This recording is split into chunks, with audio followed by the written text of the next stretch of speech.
வணக்கம். இன்றைக்கி நம்ம பார்க்க போகிற சமையல் இன்ஸ்டண்ட்டாக பண்ணக்கூடிய மாங்காய் ஊறுகாய் எப்படி செய்யலாங்கிறத பார்க்கலாம். இந்த ஊறுகாய் இனிப்பு, புளிப்பு, காரம் எல்லா சுவையும் கலந்து சுவையோடு அருமையாக இருக்கும். ஸோ வாங்க இந்த அருமையான மாங்காய் ஊறுகாய் எப்படி செய்யலாங்கிறத பார்க்கலாம்.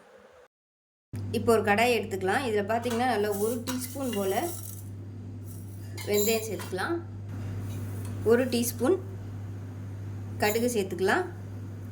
1 டீஸ்பூன் சோம்பு சேர்த்துக்கலாம். 1 டீஸ்பூன் சீரகம் சேர்த்துக்கலாம். இப்போ இது எல்லாமே நல்லா வறுபடணும். இப்போ இதில் கடுகு வெடிக்க ஆரம்பிக்கும். அந்த ஸ்டேஜ் வரைக்கும் நல்லா வறுத்துக்கலாம். வெந்தயம் வந்து கருக விட்டுறாதீங்க, ரொம்ப கசப்பாயிரும். இப்போ பாருங்கள் நல்லா வெடிக்க ஆரம்பிச்சிருச்சு. இந்த ஸ்டேஜில் வந்து கேஸ் அமர்த்திட்டு மிக்ஸி ஜாரில் சேர்த்துட்டு ஆறுனதுக்கப்புறம் நல்லா நைஸாக அரைச்சிட்டு பார்க்கலாம். இப்போ பார்த்திங்கன்னா வறுத்த பொடி நல்லா நைஸாக இந்தளவுக்கு பொடிச்சு வச்சுக்கோங்க. இது தனியாக இருக்கட்டும். இப்போ ஒரு கடாய் எடுத்துக்கலாம். இதில் வந்து நல்லெண்ணெய் சேர்த்துக்கலாம். இப்போ எண்ணெய் நல்லா சூடாயிருச்சு. 1 டீஸ்பூன் போல் கடுகு சேர்த்துக்கலாம். கொஞ்சமாக கருவேப்பிலை சேர்த்துக்கலாம். இப்போ இதில் கொஞ்சமாக பெருங்காயம் சேர்த்துக்கலாம். இப்போ இதில் நல்ல ஒரு 2 கப் அளவுக்கு மாங்காய் தோலெல்லாம் சீவிட்டு இந்த மாதிரி பொடியாக கட் பண்ணி வச்சுருக்கேன். இதை அதோட சேர்த்துக்கலாம். சேர்த்துட்டு நல்லா பரட்டி விட்டுக்கலாம். இப்போ இதில் மாங்காய்க்கு தேவையான அளவுக்கு உப்பு சேர்த்துக்கலாம். ஒரு 1/2 டீஸ்பூன் போல் தனியாத்தூள். இப்போ இதில் வந்து கொஞ்சமாக மஞ்சத்தூள் சேர்த்துக்கலாம்.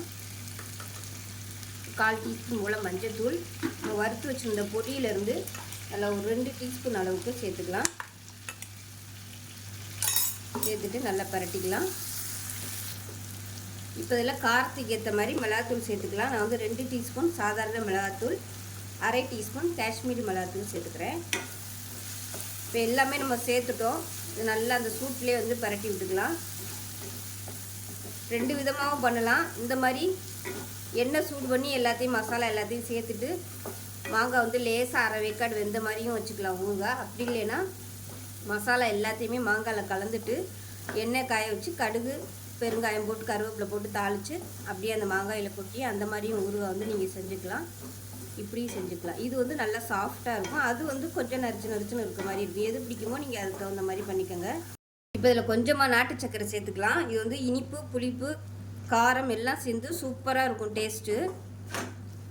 இது வந்து சர்க்கரை சேர்த்துக்கிறது வந்து ஆப்ஷனல் தான். உங்களுக்கு வேணும்னா நீங்கள் சேர்த்துக்கோங்க, இல்லைன்னா ஸ்கிப் பண்ணிடலாம். அவ்வளோதான், சூப்பராக ரெடி ஆயிடுச்சு மாங்காய் ஊறுகாய்.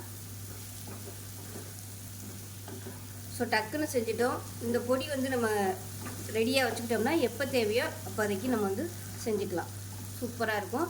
தயிர் சாதம், சாம்பார் சாதத்துக்கெலாம் அருமையாக இருக்கும். கூழ், கம்பங்கூழுக்கெலாம் சூப்பராக இருக்கும். கம்பங்கூழ், ராகி கூழுக்கெலாம் தொட்டு சாப்பிட்றதுக்கு அருமையாக இருக்கும். கேஸ் அமர்த்திடலாம். ஸோ செஞ்சு பாருங்கள். செஞ்சு பார்த்துட்டு எப்படி இருந்துச்சுங்கிறத சொல்லுங்கள். வீடியோ பிடிச்சுன்னா லைக் பண்ணுங்கள், கமெண்ட் பண்ணுங்கள், சேனலை சப்ஸ்கிரைப் பண்ணுங்கள், பக்கத்தில் பெல் பட்டனை ப்ரெஸ் பண்ணுங்கள். நன்றி.